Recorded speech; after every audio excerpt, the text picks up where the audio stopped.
I saw my daughter sinking into the water. I ran with all my strength. I dove into the water. The water was ice cold. I didn't care. I swam. Emma surfaced.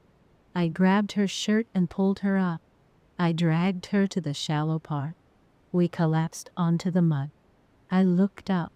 Margaret, my daughter's mother-in-law, was standing on the pier. She stood calmly and smugly with her arms crossed. She smiled.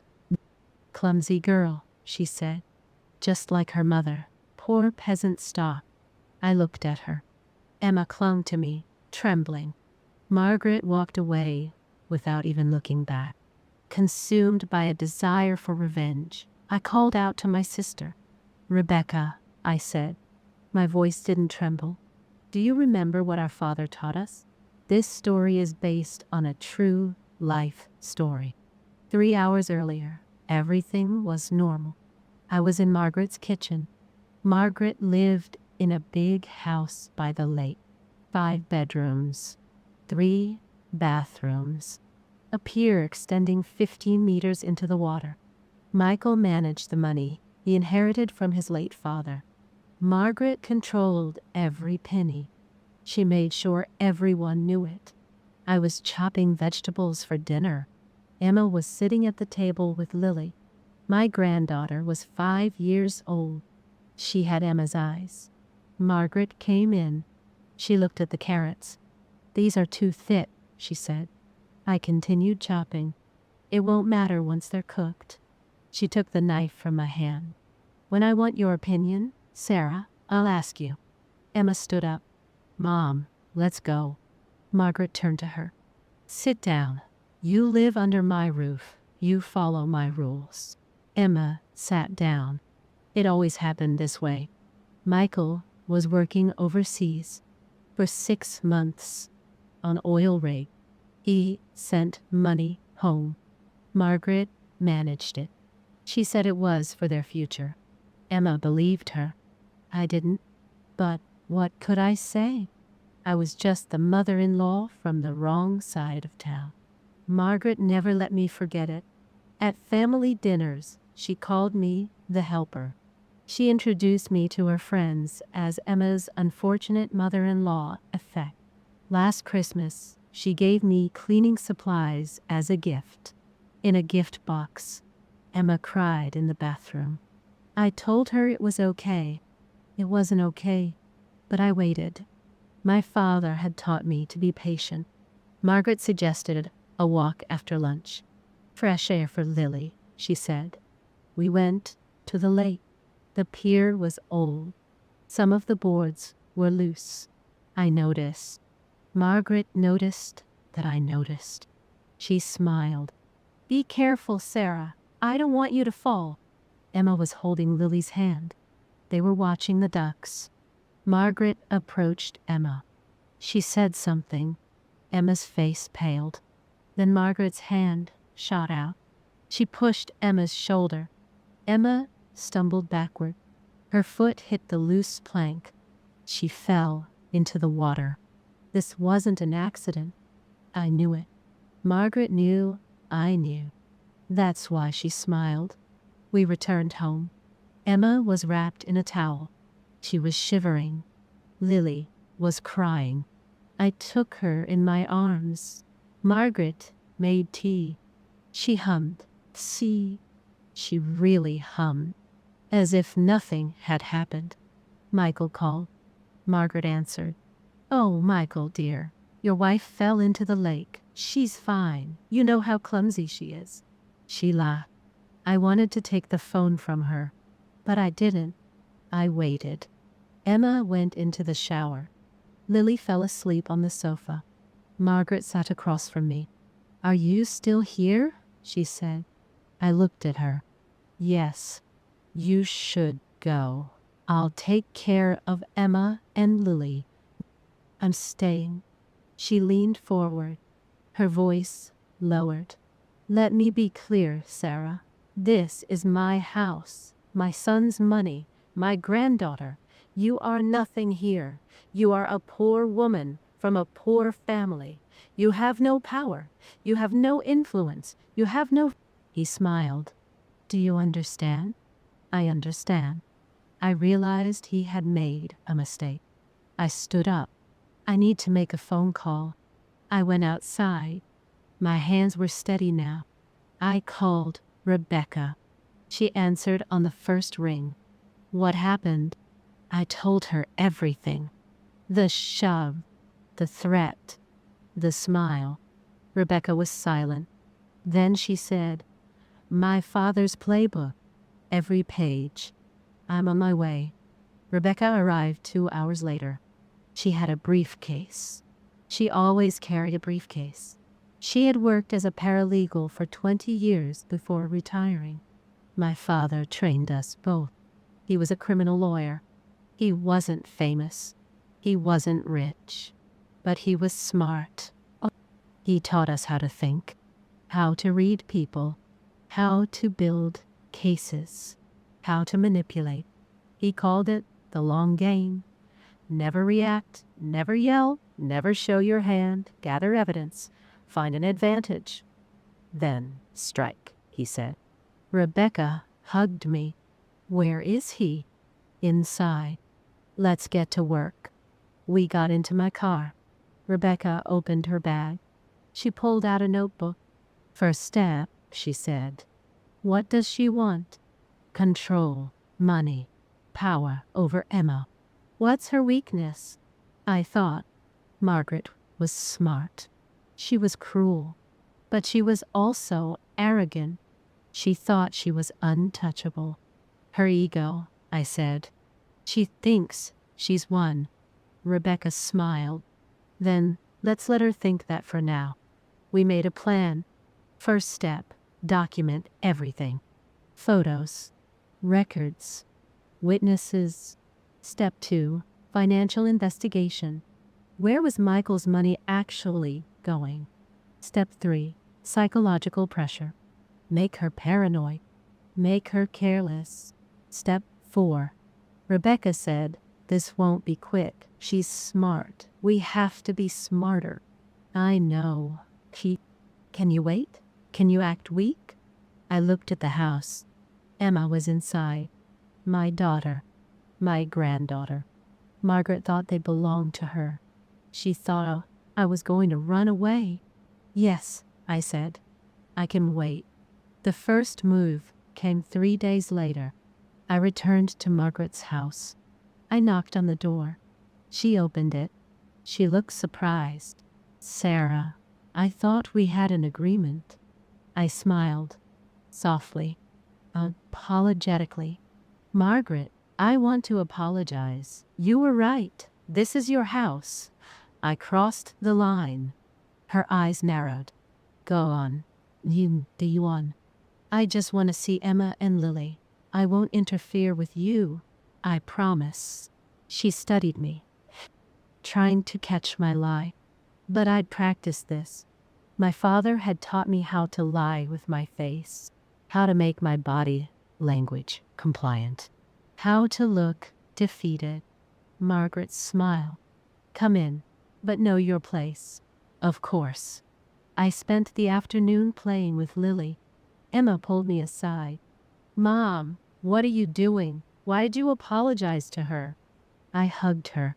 I whispered in her ear. Trust me, I have a plan. Don't react. Don't resist. Just watch. She pulled away. She looked into my eyes. Then she nodded. That night we met with Rebecca again. Phase 1 is complete, I said. She thinks I'm broken. Good. Let's start investigating. Rebecca had connections. People who owed her favors. She started with Michael's financial records. It took a week, but we found it. Margaret was stealing money. 20% of every paycheck Michael sent home was deposited into her personal account. She had stolen $127,000 over 3 years. Emma didn't know. Michael didn't know.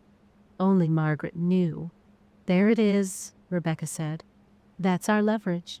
Not yet, I said. If we use it now, she'll hire a lawyer. We need more. What else? I need to prove he pushed Emma. I need witnesses.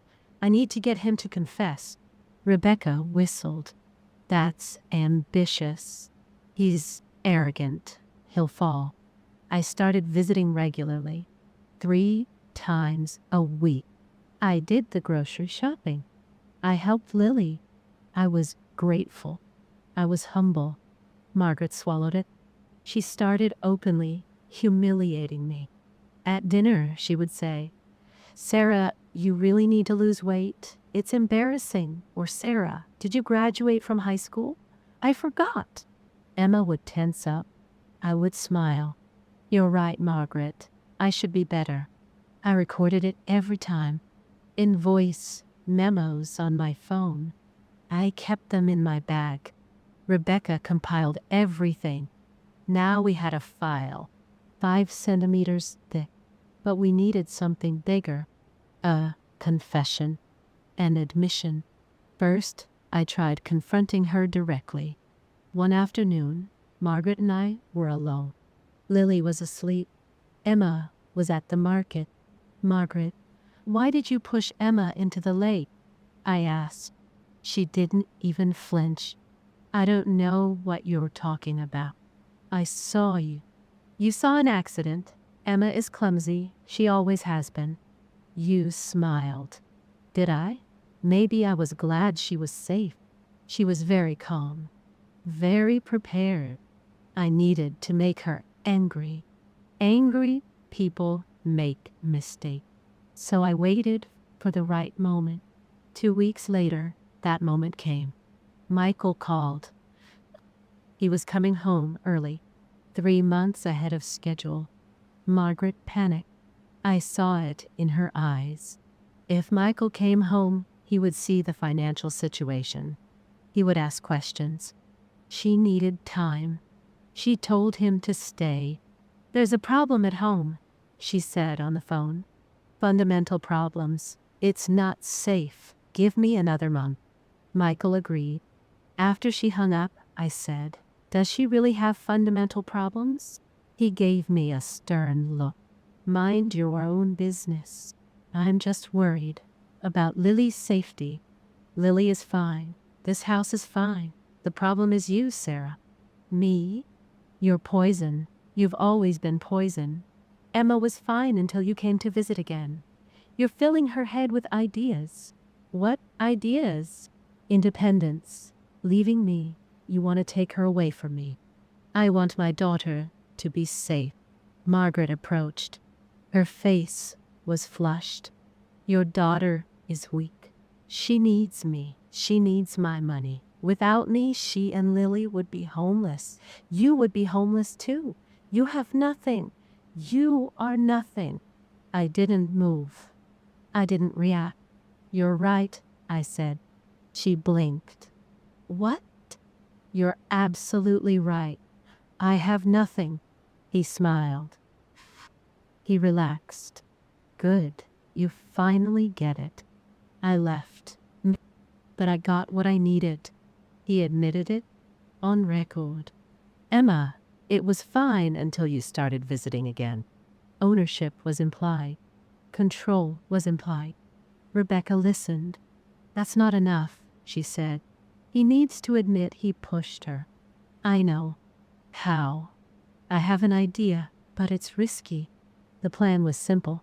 It was dangerous, but it was simple. I would stage another accident at the lake with Emma, and I would force Margaret to make a choice. Save her or let her drown. Either way, we would get her. If she saved Emma, she would have admitted she could have prevented the first fall.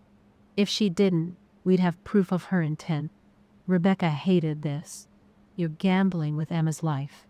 Emma can swim. Nothing will happen to her." "What if Margaret calls your bluff?" "She won't call him out. She needs Emma. She needs to keep Michael's family under control." "Are you sure?" "No, but we have nothing else." We told Emma the plan. She was very scared. "Mom, what if he lets me drown?" I held her hands. "He won't, but if he does, I'll be there. Like last time. This is madness. I know. She thought for a long time. Then she nodded. Okay, let's do it. We made plans for the following Saturday. Margaret suggested going for a walk again. The weather is beautiful, she said. Emma agreed. They went to the lake. I stayed home. I watched from the window. Rebecca was in her car. She was recording everything with a long-range camera. Emma walked to the edge of the pier. She pretended to look at something in the water. Then she deliberately slipped. She fell. She screamed. The scream was real. Fear does that. Margaret stood there. 10 seconds. 20 seconds. Emma thrashed. She went under. She came up. Help! She screamed. Margaret, help! Margaret didn't move. 30 seconds. I ran. I reached the pier. I dove in. Again. Cold water. Panic. Dot. I grabbed Emma. I pulled her up. We reached the shore. Emma coughed. She started vomiting. I looked at Margaret. You just stood there. Margaret shrugged. I can't swim. You didn't call for help. I was in shock. She was lying. But she was still in control. I failed. We failed. Emma was crying. She wanted me to die, Mom. She just watched. I hugged her. I know, baby. I know. Rebecca met us in my car. We found nothing. He didn't bite. He's very smart. What do we do now? I didn't know. Margaret was always one step ahead. She dodged every trap we set. She ignored every bait we offered. She was better at this than I thought. I looked at Emma. The horror in her eyes. The trembling in her hands. I made a decision. We're resorting to nuclear weapons. What does that mean? We'll stop playing her game. We'll force a confrontation, face to face. Rebecca shook her head. My father didn't teach us that. My father also taught us when to change tactics. The next morning, I walked into Margaret's house. I didn't call. I didn't warn her. I just walked in. She was in the living room, reading a book. She looked up. Sarah, what a surprise. We need to talk. Is that so? Yes. She closed her book. She smiled. About what? About the $127,000 you stole from Michael. His smile didn't change. Not even the slightest change. I don't understand. I pulled out the file. Rebecca's were bank statements, transaction records, 3 years of theft. I placed the file on the table. You were stealing money from their salaries. 20% every month. Michael doesn't know. Emma doesn't know. But I know. Margaret took the folder. She turned the pages slowly, calmly. Then she placed it on the table. Is this your last resort? Blackmail? This is real. Truth is subjective, Sarah. Not if there's a paper trail. She stood up. She walked to the window. She looked at the lake. Let me explain something to you. Michael trusts me. He entrusts his money, his house, his family to me. If you show him this, do you know what he'll say? He'll ask why you stole from him. No. He turned. His eyes were cold. He'll say I manage his finances, make investments, protect his future. He'll believe me because he always believes me. Do you know why? Because I raised him. I know how his mind works. I know exactly what to say. He leaned in. But let's say you're right. Let's say Michael believes you. Do you know what will happen then? I didn't respond. Look, he divorces Emma. He takes Lily. He has the money, the lawyers, the resources. Emma is left alone, penniless, and broken. Is that what you want? My jaw tightened. He saw it. He smiled. I don't think so. Now get out of my house. I left.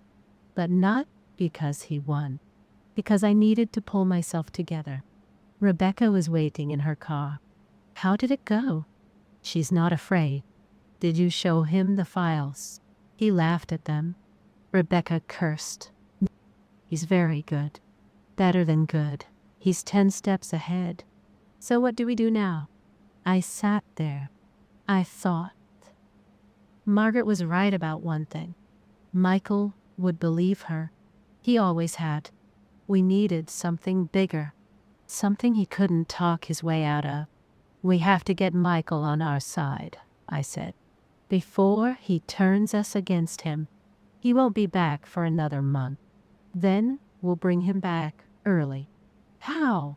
We'll make Margaret desperate. Desperate enough to make a mistake. Rebecca raised her eyebrows. I'm listening. The plan was risky. We would leak information to Michael. Not about money. Not yet. About Emma's accidents. We would make him worry. We would get him to come home. When he arrived, we would have a witness. Someone Margaret couldn't manipulate. Rebecca sent the first message. An anonymous email to Michael's work account. Your wife has been injured twice in 3 weeks. Check on her. Short, dot, vague, dot, what? Disturbing. Michael called Emma that night. Margaret was in the room. Emma lied. I'm fine, honey. I'm just clumsy. Margaret watched her, arms crossed, smiling. But Michael wasn't convinced. He called again the next day, and the day after that. Margaret's smile began to crack. Why is he calling all the time? She asked Emma. I don't know. He's probably worried. About what? About me. Margaret's eyes narrowed. Did you say something to him? No. You're lying. I'm not lying. Margaret took Emma's phone. She checked the messages. She found nothing. Because there was nothing to find.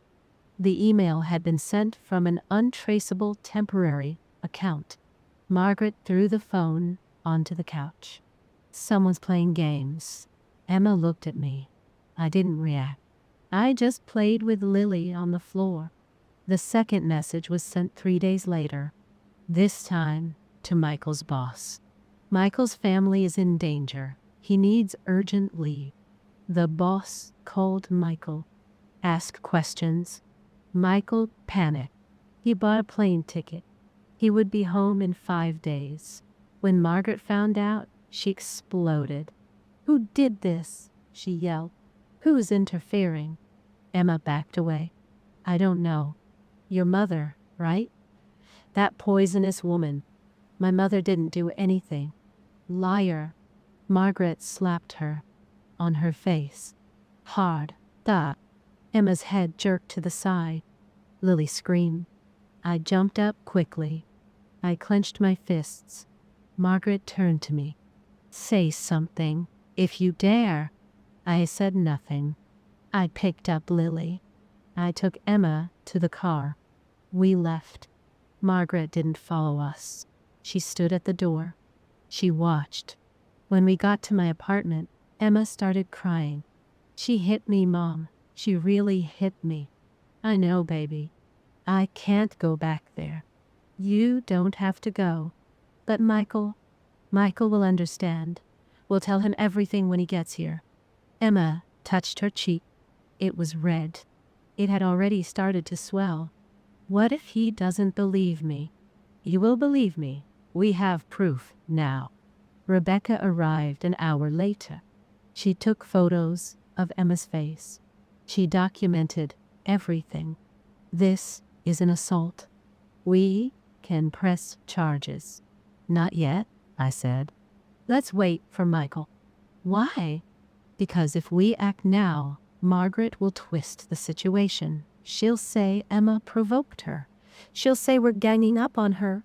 But if Michael sees this, if he hears it directly from Emma, Margaret won't be able to twist the situation. Rebecca nodded. 5 days. 5 days. Margaret called that night. I didn't answer. She called again and again, 12 times. Then she sent a message. You've turned my son against me. You'll regret this. I showed it to Rebecca. She's panicking. Good. But she's also dangerous. Cornered animals bite. What do you think she'll do? I don't know, but we need to be prepared. We weren't prepared. Margaret came to my apartment the next morning. She had a lawyer with her. A real lawyer. He was wearing an expensive suit. He had a leather briefcase. He knocked on the door. I opened it. Sarah Mitchell? Yes. I represent Margaret Hayes. She's filing a lawsuit for grandparents' rights, for custody of Lily Hayes. She believes the child is not in a safe environment. My blood ran cold. What? Margaret stepped forward. She smiled. You took Emma from my home. You're filling her head with lies. You're an inappropriate influence. That's why I'm taking Lily. You can't do that. Watch and see. The lawyer handed me the papers. The case has been filed. The hearing is in 3 weeks. I recommend you hire your own lawyer. They left. I stood there. I was holding the papers. I was shaking. Emma came out of the bedroom. What was that about? I couldn't speak. Mom, what happened? I handed her the documents. She read them. Her face went pale. Is he trying to take Lily? Yes. Wait. Can she do that? I don't know. Rebecca arrived within an hour. She read the papers. She cursed. This is very aggressive. He's using the lake incidents. He's claiming Emma was negligent. He's claiming you're a bad example. How will we counter this? We need a lawyer, a good lawyer. I don't have the money for a good lawyer. Rebecca remained silent. Then she said, I know someone. They owe me a favor. I'll give them a call. The lawyer's name was Patricia Chen. She was sharp, in her late 40s, not one to mince words. She listened to everything. The shoving incident, the theft, the slap, the recordings. When we finished, she leaned back.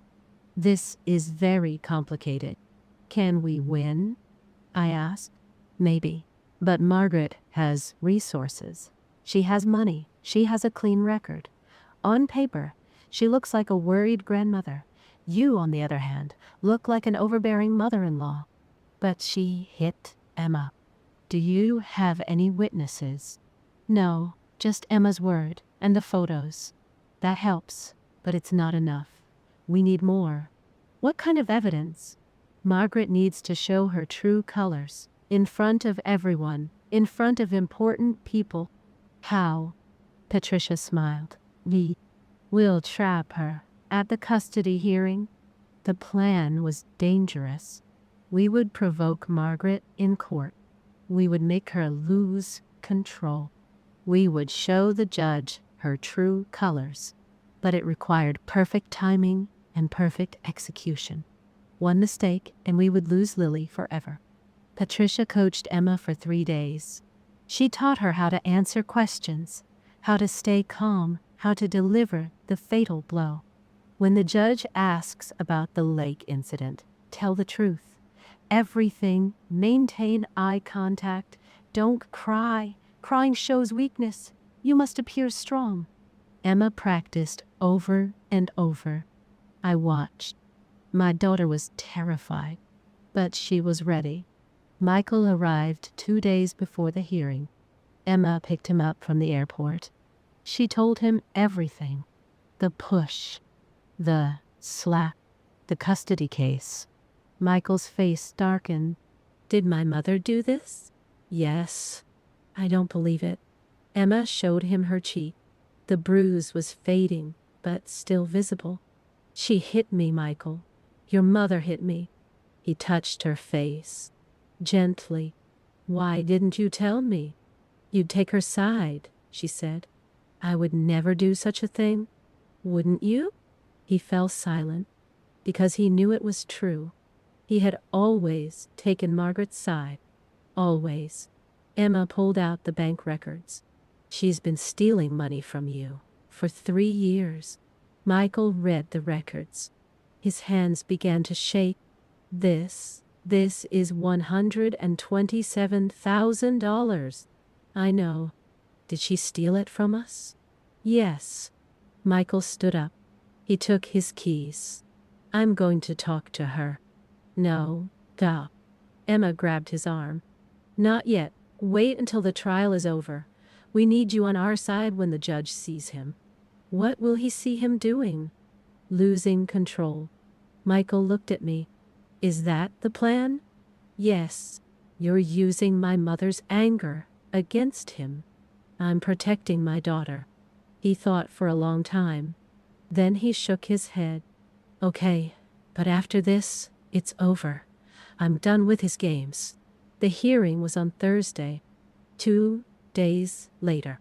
Margaret didn't know Michael had returned. That was to our advantage. Patricia said, when he walks into that courtroom, Margaret will panic. That's when we strike. I couldn't sleep the night before. I kept thinking everything could go wrong. What if Margaret stays calm? What if the judge sides with her? What if we lose Lily? Emma slept in my bed. Like when she was little, she was afraid of the dark. I held her. We'll win, baby.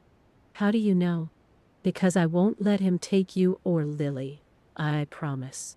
She cried, quietly, leaning on my shoulder. I didn't cry. I couldn't cry. Not yet.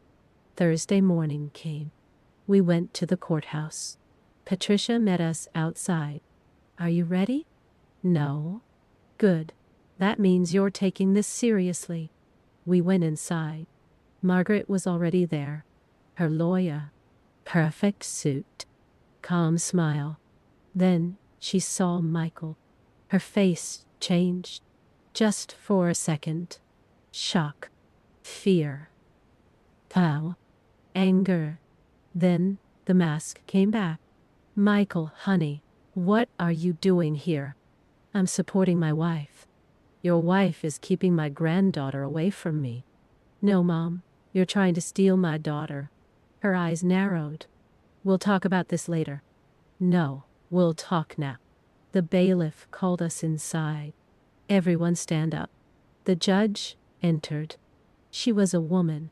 In her 60s. She had a stern face. She sat down. She looked at the documents. This is a petition for the rights of the grandparents. Mrs. Hayes, are you claiming that the child is in danger? Margaret stood up.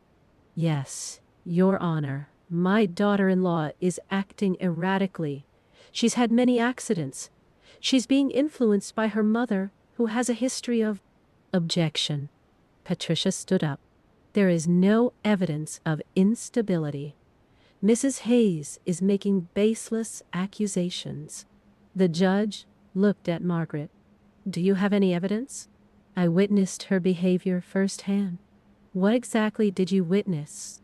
Margaret hesitated. A moment. He fell into the lake twice. And do you think that makes her unfit? I think he was careless. Patricia smiled. Your Honor, may I call a witness? Go ahead. I call Emma Hayes. Emma stood up. She walked to the witness stand. She looked at Margaret, then at the judge. I didn't fall, she said. Her voice was steady, strong. I was pushed. Margaret's lawyer jumped to his feet. Objection! That's slander. The judge raised his hand. Let her speak. Emma continued. Margaret pushed me. The first time, I almost drowned. The courtroom fell silent. The judge looked at Margaret. Is that true? Margaret laughed, coldly, sharply. Of course not. That's nonsense. Then why? Patricia said. Did you steal $127,000 from your son? She pulled out the bank records. She handed them to the judge. Margaret's face flushed. That's a lie. Michael stood up. It's not a lie, Mom. I checked. You took the money. Margaret turned to him. I was protecting him for your future. Is it in your personal account? You stole from me. You hurt my wife. You tried to take my daughter. His voice broke. Why? Margaret's mask cracked. Completely. Because you're weak, she shouted. You married a weak woman. You need me. You've always needed me. The judge banged his gavel. Mrs. Hayes, control yourself. I can't control myself. Margaret pointed at Emma. She's nothing. She comes from nothing. I was protecting you from her. The judge stood up. Enough. The request is denied. Mrs. Hayes, you will only have supervised visitation rights until the psychological evaluation is complete. Margaret's face twisted. You can't do this. I already have. The hearing is adjourned. We went outside. Emma was trembling. Michael hugged her. Margaret shouted at us from the courthouse steps. This isn't over. Did you hear me? This isn't over. I turned. I looked at her. Yes, it's over. We got into the car. We drove away. Emma started laughing. Then she started crying. Then she laughed again. We did it, Mom. We really did it. We did it. But I knew it wasn't over. It really wasn't over. Margaret was wounded. She hadn't been defeated. And wounded animals are the most dangerous. 3 days passed. Nothing happened. That was what scared me. Margaret had gone quiet. No calls. No messages. No lawyer. Just silence. Emma tried to relax. Michael moved them to a hotel, far from Margaret's house. He said she needed time to think, to process things. Emma relaxed. I didn't. This is wrong, I said to Rebecca. What do you mean? It's too quiet. She should have resisted. Maybe he's accepting defeat. Margaret doesn't accept anything. She's planning something. Rebecca shrugged. Maybe you're just being paranoid. Maybe. But I wasn't paranoid. On Monday morning, there was a knock at the door. Emma opened the hotel room door. A woman was standing there. A badge. A clipboard.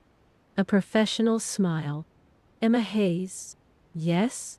I'm Lisa Chen from Child Protective Services. We received a report about your daughter. May I come in? Emma's face went pale. A complaint? What kind of complaint? Anonymous.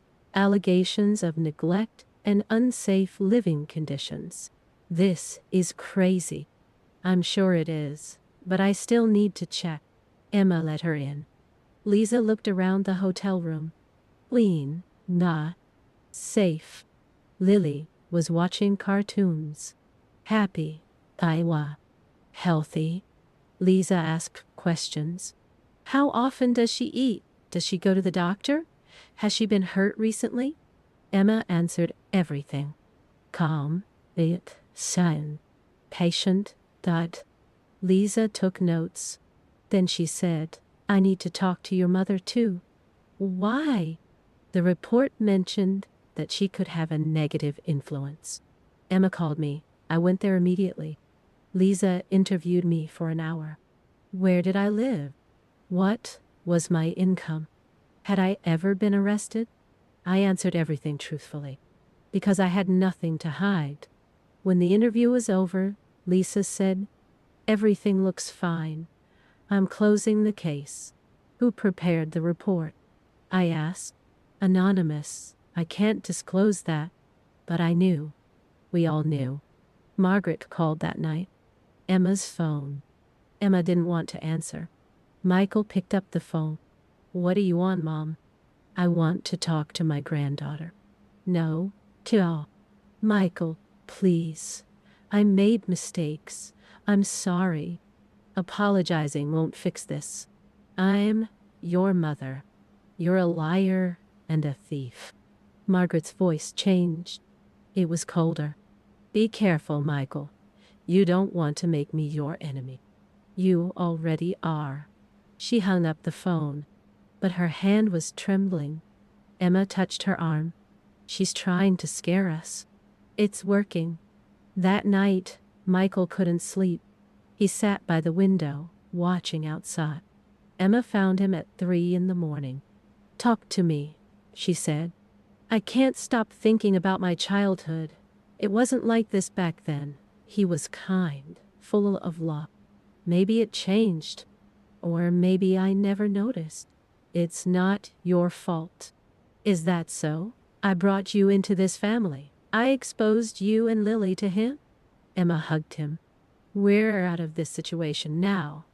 That's what matters. But we hadn't gotten out yet. Not yet." The second attack came 3 days later. Michael's bank account had been frozen. He went to withdraw money to pay the rent. The ATM card was declined.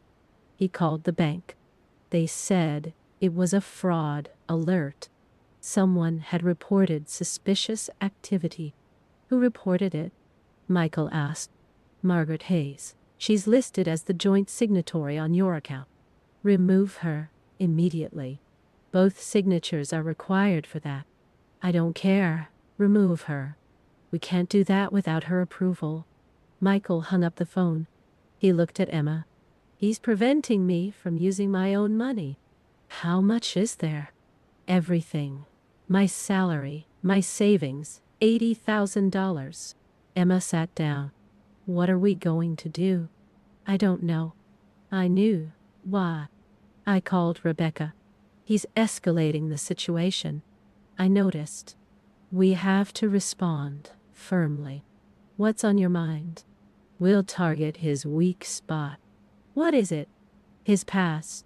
Everyone has secrets they keep hidden. All we have to do is bring them to light." Rebecca remained silent. Then she said, "I know someone, a private detective. His fee is expensive." "I don't care. Hire him." The detective's name was Tom. Former cop, Dottie. Loud voice. "We met at a restaurant." Rebecca gave him Margaret's information.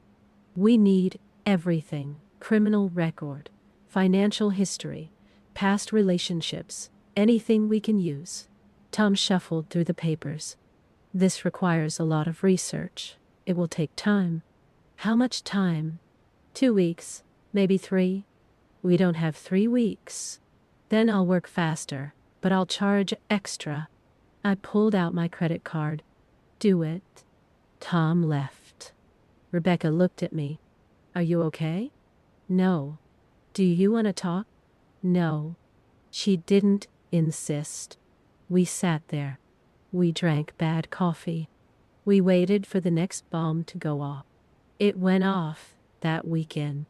Margaret came to the hotel with Michael's brother. His name was David. He lived in California. They hadn't spoken in 5 years, but here he was. Margaret had brought him. David knocked on the door. Michael opened it. His face fell. "David?" "Hello, little brother. What are you doing here?" "Mom called. She said you were having problems. I thought I could help." Michael looked behind him. At Margaret. Margaret smiled. "Family should stick together. Get out." "Michael, please." David stepped forward. "Listen to her." "Why? So he can lie to you too?" "She told me everything. The custody case, the money, your wife's accusations." "Those aren't accusations. They're facts." David shook his head. "My mother wouldn't do something like that. You know her. She's just trying to protect you." "Protect me?" "She stole from me." "She was managing your money in her own account?" David hesitated. Margaret interjected. "I made mistakes, but I did it out of love." "Love?" Michael laughed bitterly. "You call beating my wife love? I didn't hit anyone. There are photos. They're Photoshop." Michael took a step back. I can't believe this. David, she's lying. She's been lying all this time. David looked at Margaret, then at Michael. I think you're overreacting. Get out, both of you. They didn't move. Emma appeared behind Michael. You heard him? Go. Margaret looked at her. This is your fault. You turned my son against me. I told him the truth. Your truth, not the truth. There is only one truth. Margaret smiled. Ah, Emma, you're so naive. The truth is what people believe, and I'm very good at making people believe me. Michael slammed the door. But the damage was already done. David was on Margaret's side. And if David believed her, so would the other. That night, Michael broke down. He's turning my family against me. Emma hugged him. We still have each other. How long? What if he convinces everyone? What if they all think I'm the bad guy? Then we'll prove them wrong. How? I took the lead. We'll wait for Tom. He'll find something. I know it. What if he doesn't? He will. But I wasn't sure. Margaret had survived this long by being smart, by hiding her tracks. What if there was nothing to find? Tom called 2 weeks later. I found something. My heart raced. What did you find? I can't talk on the phone. Let's meet at the restaurant. We met within an hour. Me, Rebecca, Michael. Tom passed a file across the table. Margaret Hayes isn't who she says she is. What do you mean? Michael asked. Her maiden name was Margaret Sullivan. She married Richard Hayes in 1976. She gave birth to you in 1992. Richard died in 1995. That's the official story. What's the unofficial story? Richard didn't die. He left. Michael's face tensed. What? What? He left home. He filed for divorce. He moved to Oregon. He remarried. He's still alive. That's impossible. My mother showed me his death certificate. It's fake. I found Richard. I talked to him. He said Margaret treated him badly, controlled him. He wanted to take you with him. Margaret threatened to kill him. So he left, alone. Margaret told everyone he was dead. Michael couldn't speak. His hands clenched the table. Emma touched his shoulder. Michael, my whole life was a lie. Not your entire life, just that part. She told me he was dead. I mourned him. I visited his fake grave every year. Tom turned a page. There's more. More? Richard says you're not his biological son. Silence fell over the table. Michael looked at Tom. What did you say? Margaret was pregnant when they met. She never told him his father's name. She agreed to raise you as her own son, but you're not his son. Michael jumped up quickly. His chair fell over. I need some air. He went outside. Emma followed him. I looked at Tom. Who is your real father? I don't know. Richard didn't tell me. Maybe he doesn't know either. Can we use this? It depends on the situation. What do you want to do? I thought about it. This was Margaret's secret. Something she had kept hidden for decades. If it came out, she would lose everything. Her reputation, her credibility, her power over Michael. We use it as leverage, I said. We force him to back down, or we expose him. Rebecca shook her head. It's risky. Michael might not forgive us. He'll forgive us when this is over. We gave Michael a night to think it over. The next morning, he came to my apartment. His eyes were red. He hadn't slept. Is this true? He asked. Tom doesn't lie. So my father is alive, and I'm not even his son. Biologically, no, but he raised you. Is that so? He left me with him. He was afraid. I was a child. He should have fought for me. I couldn't argue with that. Michael sat down. He buried his face in his hands. What do I do now? Let's end this. Let's confront Margaret. Let's put an end to this. How? We'll give her a choice. Either she leaves us alone, or we make sure everyone learns the truth about her. Michael lifted his head. Are you trying to blackmail my mother? I want to protect my daughter and granddaughter. If blackmail is necessary for that, then yes. He thought for a long time. Then he nodded. All right, let's do it. We arranged the meeting. A neutral place. A park. Public. Safe. Margaret agreed to come. She thought we were negotiating. She was wrong. We got there first. Me, Rebecca, Michael, Emma. Margaret was 10 minutes late. She was alone. She looked at us. This is very dramatic. Sit down, Michael said. She sat down. What do you want? Michael slid the folder across the table. The truth. She opened the folder. She read the first page. Her face didn't change, but her hands clenched. Where did you find this? It doesn't matter. Is it true? This is an old story. Is it true? He closed the folder. Yes. You've been lying to me my whole life. I protected you. From what? From the truth. From a father who didn't want you. He wanted me. You drove him away. Margaret let out a cold laugh. Richard was weak, just like you. Michael flinched. I stepped forward. Here's how things are going to go. You're going to leave us alone. No more CPS. No more lawyers. No more manipulation. Otherwise, we'll send this to everyone you know. Your friends, your church, your country club, everyone. Margaret looked at me. You wouldn't dare. Try it. She stood up. Do you think this scares me? I've been through worse. Then, there's no harm in us publishing this. She hesitated for a moment. What do you want? Hand over the money you stole, drop the custody case, and don't contact us again. What happens if I refuse? Then your entire life will be ruined. Margaret looked at me for a long time. Then she smiled. You're more like me than you think, Sarah. I'm not like you. Keep telling yourself that.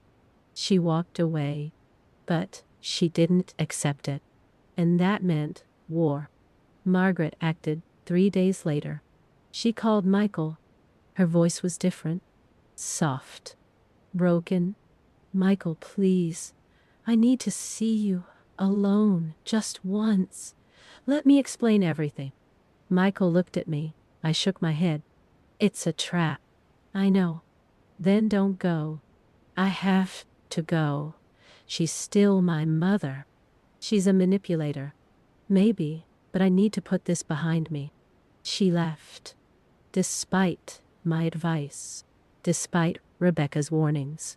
Despite everything we learned. She met him at his house. The lake house.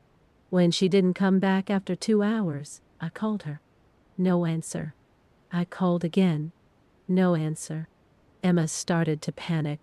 Something's wrong. We can't know that. Mom, I can feel it. I felt it too. We went to Margaret's house. Quickly. The door wasn't locked. We went inside. Michael? Emma called out. No answer.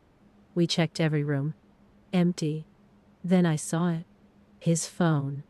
On the kitchen counter. Smashed. The screen cracked. My stomach knotted. Call the police. What will we say? That my son-in-law is missing. Emma dialed the number.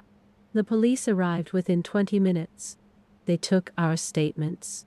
They searched the area. They found nothing. Maybe he left on his own, said a police officer. His phone is shattered. It could have been an accident. You don't believe that? The officer shrugged. Without evidence of something bad happening, there's nothing we can do. He's an adult. Adults can leave. They left. Emma collapsed onto the couch. She was crying. I stood there. I thought Margaret had taken her. I knew it. But where? And why? My phone rang. Unknown number. I answered. Hello? Sarah D.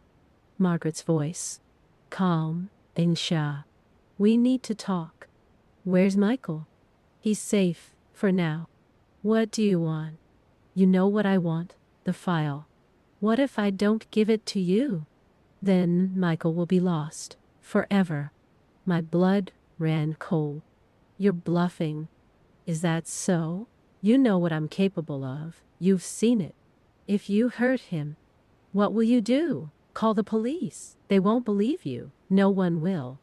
I'm a grieving mother. You're a heartless mother-in-law. Whose side do you think they'll take? She was right. And she knew it. I need time. You have 2 hours. Let's meet at the lake house. Come alone. Bring the files. She hung up the phone. I stood there, the phone in my hand. I was trembling. Emma looked at me. What did she say? Michael is with her. Oh my God. He wants the files. Within 2 hours. What are we going to do? I called Rebecca. I told her everything. She cursed. This is kidnapping. We're going to the police. They won't help. Margaret is very smart. Then, what are we going to do? We'll give him what he wants. Sarah, no. Those files are our only leverage. I don't care about the rest. I care about getting Michael back safe and sound. Rebecca remained silent. Then she said, all right. But we won't go alone. He said we should go alone. I don't care what he said. I'm coming too. I'm bringing Tom. We got ready. Rebecca printed fake documents. They were convincing enough to pass a quick check. Tom brought a cable, a small recording device. Plug this in, he said. Make him talk. Get him to confess. He's too smart for that. He's also arrogant? Use that. I plugged in the cable. Under my shirt. We went to the lake house. Tom parked down the road. Somewhere out of sight. Rebecca stayed with him. If anything happens, we'll call the police. The real police, not the local police, the feds. He didn't cross state lines. Kidnapping is a federal crime. We'll handle it. I walked to the house. I was alone. The sun was setting. The lake was dark. I knocked on the door. Margaret opened it. She looked at me. Then she looked behind me. I said I was alone. I'm alone. Don't lie to me, Sarah. Where is Michael? She stepped aside. Come in. I went inside. The living room was empty. Where is he? In a safe place. I want to see him. The files first. I took out the folder. I handed it to him. He slowly, carefully shuffled through the folder. Then he looked up. This is fake. My heart stopped. No, it's not. Yes, it's fake. The paper is too new. The ink is too fresh. Did you think I wouldn't notice? I brought what you asked for. He threw the folder at me. The papers scattered everywhere. Where are the real files? That's all there is. Liar! He grabbed my arm tightly. His nails were digging in. I pulled back. Let me go. Tell me where they are. I don't have them. He pushed me. I hit the wall. My head hit the frame. I felt a pain in my head. I collapsed to the floor. My head was spinning. Margaret was standing over me. You stupid woman. Did you think you could beat me? I started playing this game before you were even born. I touched my head. There was blood. Where's Michael? He's fine, for now. What did you do to him? Nothing. Not yet, but if you don't give me what I want, that will change. I heard a sound. From above. A rumble. Margaret heard it too. She smiled. He's awake. She went upstairs. I followed her. Slowly. My head was spinning. We reached a bedroom. It was locked. Margaret took out a key. She opened the door. Michael was inside. He was tied to a chair. His mouth was taped shut. When he saw me, his eyes widened. Margaret went over to him. She ran her hand through his hair. My beautiful son, you were always such a trusting child. She tore off the tape. Michael gasped for breath. Mom, what are you doing? I'm protecting us, just like I always have. This isn't protection. This is madness. Madness?